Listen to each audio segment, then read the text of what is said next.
రకంగానైతే మరి నిన్న సమావేశంలో మాట్లాడిండో ఆ మాటలకు తప్పకుండా క్షమాపణ చెప్పాలి.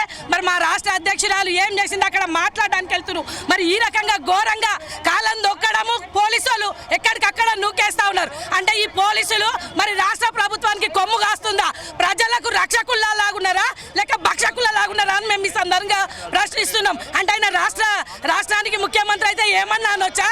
నువ్వు హిందువు కాదా, మరి మతం బారిపో, నువ్వు కూడా ఒక ముస్లిం లాగా బారిపో, అప్పుడు మేము కూడా ఒప్పుకుంటాం. కానీ మేము ఇప్పుడు చెప్తున్నాం, యావత్ హిందూ సమాజానికి క్షమాపణ చెప్పకపోతే ఏ గుళ్ళల్లో కూడా ఒక్క కాంగ్రెస్ నాయకుడు కూడా మరి అడుగు పెట్టొద్దు. మరి ఇప్పుడు అంటారు కదా కాంగ్రెస్ నాయకులు ఏం తప్పు చెప్పలేదు, మీరే వక్రీకరిస్తున్నారని. సరే మేమే వక్రీకరిస్తున్నాం అనుకున్నాము, కానీ మీరెవ్వరు కూడా మరి ఆ గుళ్ళకి రాకండి. మీకు నమ్మకం లేదు కదా, మీరెవ్వరు కూడా రావద్దు ఈ రోజు నుంచి.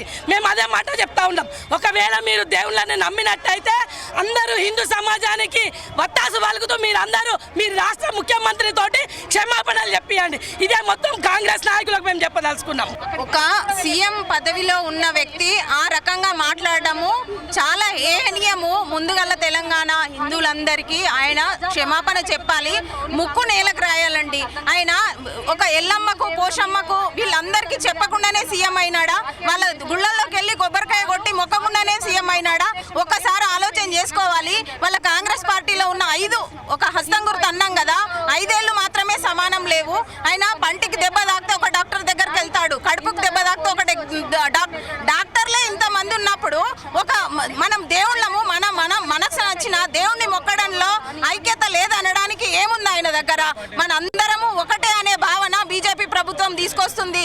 అందరం ఆయన మాత్రము అందరినీ విడగొట్టాలి, కులాల వారిగా విడగొట్టాలి, మతాల వారిగా విడగొట్టాలనే ప్రస్తావన ఆయన తీసుకొస్తున్నాడు. ఒక సీఎం స్థాయిలో ఉండి ఇలా మతాల గురించి, దేవీ దేవతల గురించి హీనంగా మాట్లాడడం మాత్రము తగదు. ఆయన ఎంబడే సీఎం పదవికి కూడా ఆయన పనికిరాడు, రాజీనామా చేయాల్సిందిగా కోరుకుంటున్నాం.